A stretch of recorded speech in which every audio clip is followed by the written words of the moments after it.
on behalf of Dave, it's good that everyone can gather this evening for this launch of the book. It isn't a book, it is a book, which we're going to talk about a little bit. Dave, I guess, first of all, congratulations for having a book, this being one of a string of them, but this one in particular, for getting it to this stage and publishing it. Yep. And we're going to talk a bit about that as well. Well done. Thank you. I know it's been something you've been working on for many years, so that's great that it's here we are and we're celebrating and having a drink and kicking it off. Yep. Now, of course, this is the first book launch I think that I've ever been to, and particularly different because there are no books here to launch, to sign, and to big thick covers that we can smell the lovely print on.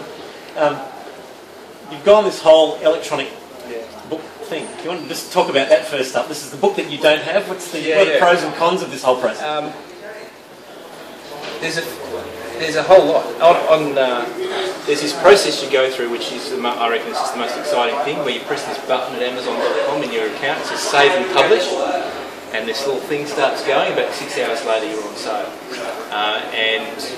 And not just here. And not just here. UK, US, France, Italy, India, Spain, and I think Japan has just opened as well. So since the last kind of 3 or 4 years, this thing where authors can put literary work out and be for sale all around the world is just totally new, and it's changing the way publishing works. Good book. Yep. Queensberry Rule. Had a read myself. Love it. Really like it. Where does that idea come from? Obviously from your boxing days? Yeah. Pugilistic adventures. That's right. Well, the guy that some of us worked with did the white collar boxing thing, didn't he? Got out alive. It started about 5 years ago, sitting around my mum and dad's place in Perth by the pool drinking beer with my co-author Steve, who lives in Perth. That's all good ideas, stuff. With a beer. And Steve goes, I've got this great idea for a film. And so that idea had progressed that night over a few more beers, and it kind of bubbled along for a while. I'm not completely sure where the kernel of the idea came from. I think it was in his head. What's ended up is, it comes from that idea, but it's different, expand more. Well, it's essentially the same story. It's about a guy who is down on his luck because some bad things happen to him, and he is sought out and recruited into this cult, which is called the Queensberry Foundation, and it's all guys. Where are the girls who said they were coming tonight? It's a guys kind of thing. It's guys who've been done over by their wife's divorce lawyer, or they've been retrenched, or they're in trouble with the bank, or whatever. And this foundation has resources that it brings to bear to help people out. And while it's nothing to do with boxing, philosophically they say they live by the Queensberry Rules, which are the Queensberry Rules of boxing. They were sponsored and given patronage by the Marquess of Queensberry. This is how you have a fair fight. And so what they say they do is, we want to help you have a fair fight. Because if you have a fair fight, with whatever your fight is, you've got a good chance of doing it. And so they had like a meeting space, the rules are plastered up on the board and all that kind of stuff. So there's nothing about boxing, and this idea of fair play, Jason, the lead character, finds out soon enough that their idea of fair play is their own idea of fair play, and they like to tip the rules more in favour of the people who are in the cult than the people who are outside the cult. So, like Tom Cruise in The Firm, kind of gets his dream job, gets his problem sorted out, gets all his cash, and then he realises, hey, this is the front for the mob, I've got to get out. That's the challenge that Jason faces when he realises that they've given him all this help, but the collateral damage that's happened, including to some of his own family, is not what he thought he signed up for. But a bit like the Hotel California, you can't really leave. So that's where the thing kind of changes gear, where Jason tries to re-exert control over his life. Does it pick up ideas from times, or Yeah. so events in the Cornford family life, but public events and online issues and that sort of stuff? You've obviously drawn from events in Australia. Events from people. No. No, not many people see themselves in it. Yeah, I guess it's a contemporary setting, and so this foundation has the resources that it will have now, which are mostly about people and about money. And so they use social media and computer hacking to achieve their own ends. So they play a shock jock who's not at all like Alan Jones, and they use him and other means as part of a public campaign to achieve a particular end. And they do that a couple of different times. So it's very much, one of the taglines is, you can manufacture truth. You say it enough online, and enough people pick it up, and newspapers report it before they've checked anything, and all of a sudden something is true, which is, the best ones are only half true, or they're completely not true. And if you've got the will and the connections, you can create truth, at least for a time, which is long enough to send a share price up or down, or get a government minister sacked, or stuff like that, which these guys have no compunction about doing. If it is about achieving their ends of fair play for one of the guys who's kind of come into the circle. Very. It was being really formed at the whole time when the guys from Change.org were having a red hot go at Alan Jones, and I actually went to school with the guy who's the comms director of Change.org, and I've been trying to arrange a meeting with him to talk to him about this idea that this kind of citizen democracy advocacy thing that's been created is a platform for good or not, and how does he decide how he moderates what's on the website? Because the Queensberry Foundation could manipulate Change.org to take on a court. I haven't used that in the book, but that is a really interesting kind of thing about citizen action, vigilante. What's the line between the two? There's a lot in the book that kind of explores that boundary. You've written with Steve McAlpine. Yeah. Steve's obviously, you mentioned earlier on, sent his apologies. He's not able to be here this week with some family bits and pieces going on, but he's in town next week. There's a chance to meet with him next Tuesday. Yeah. Once you've gone past the beers by the pool and you've workshopped those initial ideas, how do you co-write a story like this? How do you, does one mind go this way and the other mind go that way? Are you Skyping every night to make sure the story comes together, or is it just like a game of tennis? You flip versions back and forth. How do two people write a novel and keep it consistent? We started at we're writing a film stage, and so read some books, script writing for dummies, and when you really get into analysing film is a very formulaic media in a sense that the films are 2 hours long or a bit less, scripts are always 120 pages long or 100 to 120, and particularly if you're going to get a script picked up, it complies to a structure. And at the halfway point, the hero is either in a great place and about to take a fall, or he's in a bad place and is about to recover. So there's 10 kind of points how to write a script. So we did that, Skyping, and so we ended up with about 17 pages of this is how this film will look, using a template that we got from How to Write a Screenplay book. We had one-page character profiles, I did half of them, Steve did half of them, and so then we got to the stage of going, right, now we can start writing the screenplay, and it just was dormant. We just didn't, for various reasons. Steve was busy. Steve, 2 years ago, was very seriously ill. And it was just kind of stuck. And so then when I finished up with the job that I had, and I'd written a collection of short stories and started messing around with some other stuff. I said, okay, I'll write the first draft, and you can fix it up. So on the basis of all of that joint work, and also with the freedom that I wasn't, the freedom that someone else was going to fix it up, I just chucked it down and sent it across to him bit by bit, and yeah, he's fixed it up.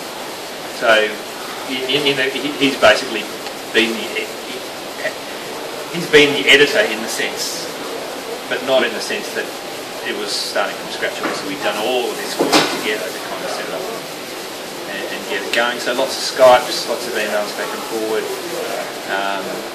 He's still sending through pages of typos that he found, even after all those ones you gave me last Thursday. He found another pages and pages. Verbs that I don't know how to conjugate and all that kind of stuff. In keeping with Queensberry Rule, did it come to blows? Did you get to a point where you go, no, this character has to go this way? You have your artistic differences or not? No, look, going back 5 years, we submitted a TV script for a competition, and it was just a really short one. It was something that SBS ran, and we seemed to kind of work really well together. Steve actually went to university and qualified and worked as a journalist, rather than propeller head maths and stats degree like I did. So he adds a bit of something to the mix that I don't have. And so I think we've worked well together with kind of complementary skills in a way, and see how it goes. The TV script previously, this one is the Cornford and McAlpine partnership to continue forever. In the future, the great unpublished novel sits in Steve's bottom drawer. I've read, and we've decided that we're going to reverse the roles. So I'm going to take over that novel and perish the thought, fix it. The trouble with it is it's completely different. Like Queensberry Rules is a mystery thriller. You can see a film starring Toby Maguire. There's it's that kind of thing. The next one is a family saga. It's incredibly set in Perth. We couldn't say for this second book, which is called Warm Honey, we couldn't set it, go, let's set it in Sydney or let's set it in London or whatever. It would kind of fall apart. And it's a family saga. It's about relationships. So my concern about it is that it's so different. Someone really likes Queensberry Rule. Their next read isn't Warm Honey. They might it'll feel like it's written by someone else.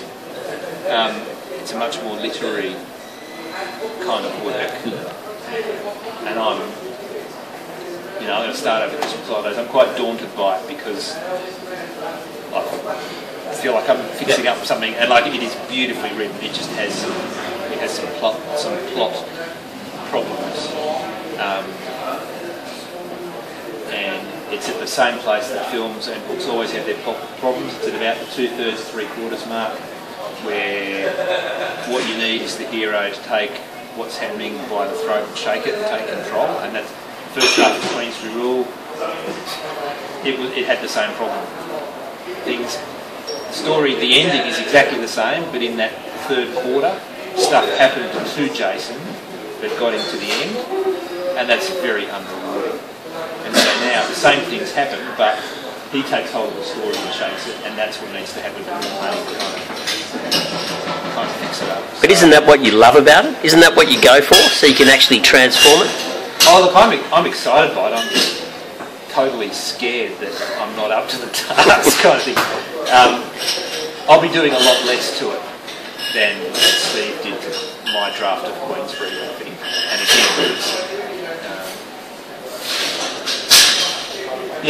it's been through a couple of edits, and it's quite hangs together, and it's written in a different style. Queensberry's in a contemporary, punchy kind of. We want people to get drawn into it and read it on the weekend because they can't stop. You know, that's and to finish it and go, when's the film of this come out? You know, that's kind of what we want. This other one's a very different.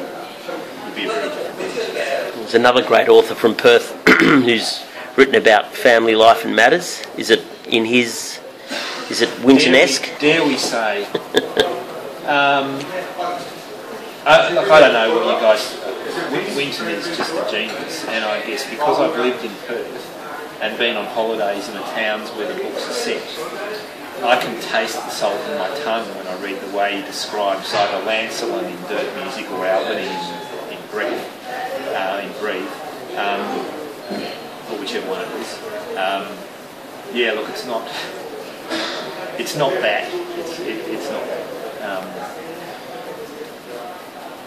Yeah, it'd be great if it could be, but it's quite different. It's quite different. You say Warm Honey is very different from Queensberry Rule.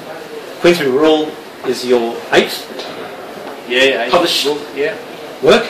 Yeah. Now Queensberry Rule is very different from Nana's Travel Tips. Yeah. So there's quite a different style there, although there's some bits in the Advanced Smash Repairs series as it's emerging which are kind of not dissimilar to Queensberry Rule. Talk us through the back catalogue quickly. Just to remind us and what inspires those and what does that do for future direction? Cracks in the Ceiling was the first thing I did, and that's a collection of short stories. I hit on that idea after coming across a book when I first bought my Kindle, and it was kind of recommended. Somehow I found it self-published, so I thought I'll give this a go.